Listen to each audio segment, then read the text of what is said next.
How would you define the Vincent brand, Alannah?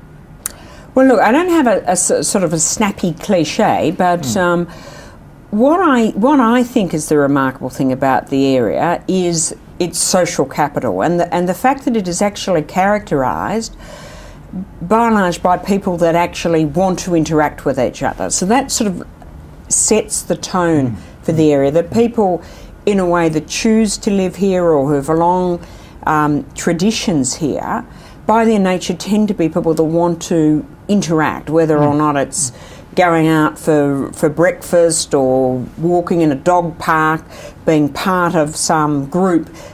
They want to do this, they want a public realm, they want to be involved. Now, I'm not saying they're all social activists, but the thing about an inner city area, the people that choose to live here are people that like the interaction, like the capacity to, in even just as one person going down to a strip shopping centre and being surrounded by other people. So it's got a really good feel in terms of that community dynamic. People are, there's very rich activity in the schools. You get the P&Cs, and they're all full of really enthusiastic, involved parents. Sporting clubs, the same. It's not, in other areas, a lot of these people have difficulty getting people to be involved. As I say, I think that one of the characteristics of an inner city area is that people that actually like intermingling, mixing. It's quite a diverse community, isn't it? Oh, and that's another thing that people I think that enjoy in the area, that we have, from all waves, the Anglo-Celtic wave, the Southern European wave, the not so much understood Anglo-Indian wave, the Vietnamese, and now our friends from Africa and the Middle East. So it really is rich. We've got mosques, we've got a huge variety of temples and churches in the area. How do you communicate with such a diverse group of people? It can't be easy. Well, I don't know, because I honestly believe that people are, that in our city, people are actually really interested, and there are, particularly now, most of the ethnic groupings, for example, have really strong representatives, and there is good dialogue and there's good dispersal of information. So I honestly I don't see that I see it as a sort of an opportunity rather than a problem. And as I said, all of the newer ethnic groupings really have got very strong representative groups, and we have very good dialogue with them. Is electronic communication, is social media and things like that playing a role in driving communication? It's playing a little role. We've sort of probably got a bit of a way to go in our city to really get right up there in utilising all those tools. We're doing okay. We probably could be a little bit more imaginative, but we're working on how we might veer away from some of the more traditional styles that local government has to. And there's plenty of good examples around Australia of local governments doing more. So we're working on that. Some time ago, you said to me that you had big plans for Vincent. What is your vision for the City of Vincent? Well, we want to do a number of things, right? We want to make our urban centres, for example. We've got five big urban centres and a lot of little smaller ones. We want to really activate those as much as we can, both in terms of the permanent fixtures by having really good public art, really good public furniture, trying to create different characters in each of those. So it's if you could say the urban architecture, but we also want to, we're putting a lot of effort into various sorts of festivals, because that's very much part of what builds an inner city community.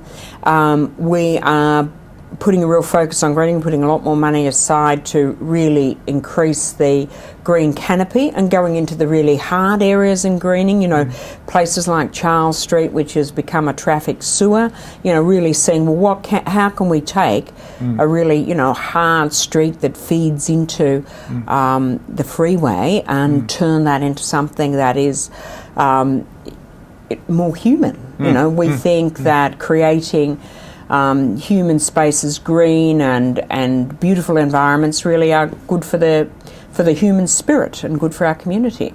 So those sorts of things. We've done some work. We've done some trialling of more deliberative democracy exercises, and we want to enhance that. We've got a few ideas about how as I said, we've done one already, and we're wanting to do more of that, getting people.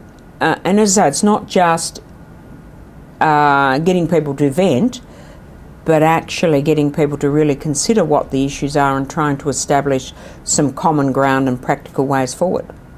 And what do you see as the challenges in terms of realising that vision?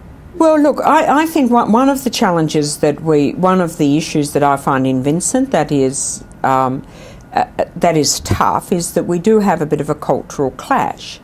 We have people that, may have had a couple of generations of history in this area, and they feel like, they have a right to live here, but they don't particularly relate to the older heritage architecture. It doesn't mean anything to them, and so they want to build a new and modern house, but they want to live in Mount Hawthorn or North Perth, and they don't see that why they should be stopped by our heritage rules. And then obviously we've got the other side of the equation, those people that feel really strongly, look, there's very little heritage in Perth, we need to save this, and if you want to build a modern house like that, well, you go out to Joondalup or Hillary's or somewhere. So that's a complex issue. We're trying to get that balance right. That's probably, I think that's one of our toughest issues to deal with. And obviously I think there's a bit of a problem with the state government. They are supporting intensification, and we've embraced intensification, but you can't make intensification, increased densities work without a really substantial increase in the public transport offering. And unfortunately, they're only addressing one side of this planning equation, like we need more dwellings in the inner city areas, without being prepared to embrace the necessary concomitant commitment to public transport. Maybe they should bring transport and planning together. Well, no, someone did have that idea once. I recall that. It's interesting, you seem to have no difficulty describing to me a vision for the City of Vincent. Why is it the state governments can't articulate a clear vision for themselves?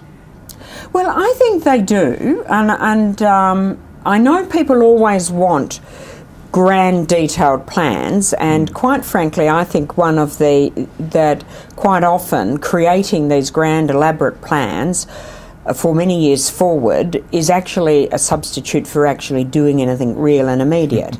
And so I think often that people, and I think we've got to understand that something's happening. Like, it made sense with the Stevenson-Hepburn plan.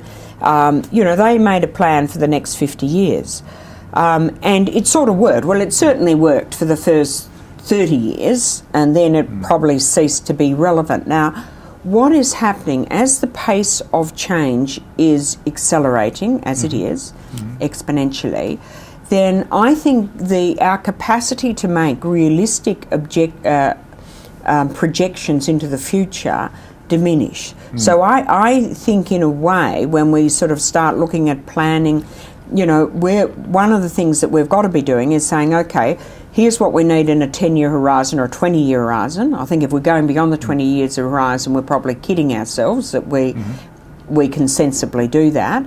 But we've also got to have a bunch of things that are able to be done now. And I honestly think there is so much within planning, with urban planning. There are high-rise building after high-rise building full of plans that have been created, that have been the subject of press releases, and naught has happened from them. And so I say, like, let's get this real. Let's make sure that we're doing something that we actually can start implementing, and not just satisfy ourselves with creating a plan, which in most instances will never see the light of day in terms of translation onto the ground.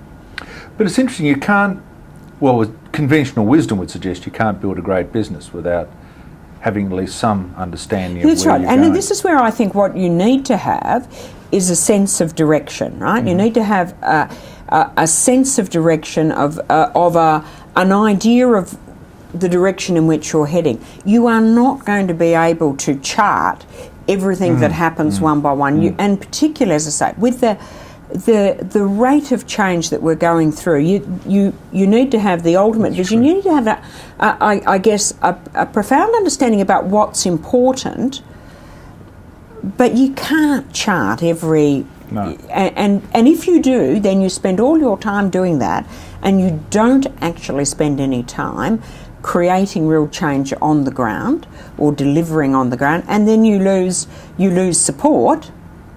And so the grand vision that you might have spent all your time putting in place doesn't actually occur. So you've really got to get that balance right. And I think being realistic about how Cassandra-esque we can be is part of that. In an ideal world, how would the 3 tiers of government work?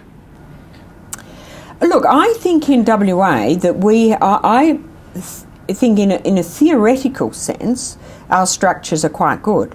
I think, like, the idea of a WA Planning Commission, for example, overseeing a broader statutory plan, and each of the constituent councils fitting in within that, I think that's the theory is excellent.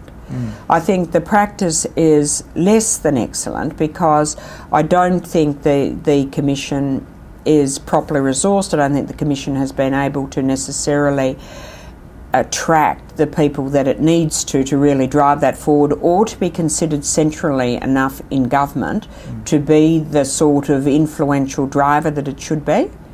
And it really does need to be, that whole role of the WA Planning Commission really needs to be strengthened and given a more preeminence in council and in government, and more departments and agencies being required to be involved and be committed to doing it, rather than it being sort of something that only comes under the planning minister. How do you think you've made the transition from state government to local politics? Look, one of the great satisfying things about it is that you can actually, after every council meeting that we have, we've made positive decisions to do things that are going to be realised on the ground over the coming months. You know, so there's a really positive side to it. And look, it was, you know, fabulous to have that opportunity to shape the state. It was tough, and we unfortunately lost government, and so you now think, well, what other practical way can I contribute? And I think this is good, and I'm enjoying it, and I think the experience that I bring has been useful, and so I'm happy. We've got a very good council. You know, they're smart people. They're, you know, I think we're all understanding that we've got to move on and try to make decisions in a timely way, and I think we're getting there. It occurs to me that in local government you're very connected with your community. It is, and this is why I'm a little bit concerned about some of the direction that is. And whilst, look, I do think that we do need to reduce the number of councils. That we've probably got too many.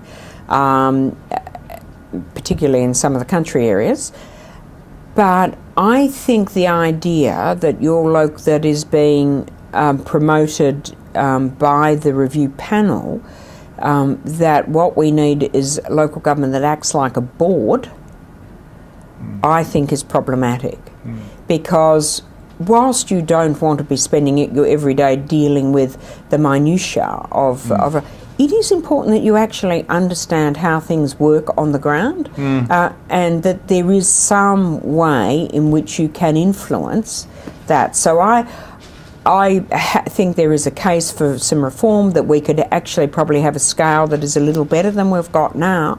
But I certainly think the idea that we need a local government that really doesn't deal with the punters, that just comes in and makes board-like decisions, I think is a fundamental misread of what local government is. And I think, I enjoy going down the street and people bailing me up and saying, listen, what about this? Why don't you do this? Have you ever thought of doing that? I think it's great. And you get lots of good ideas. Thanks very much, Alannah.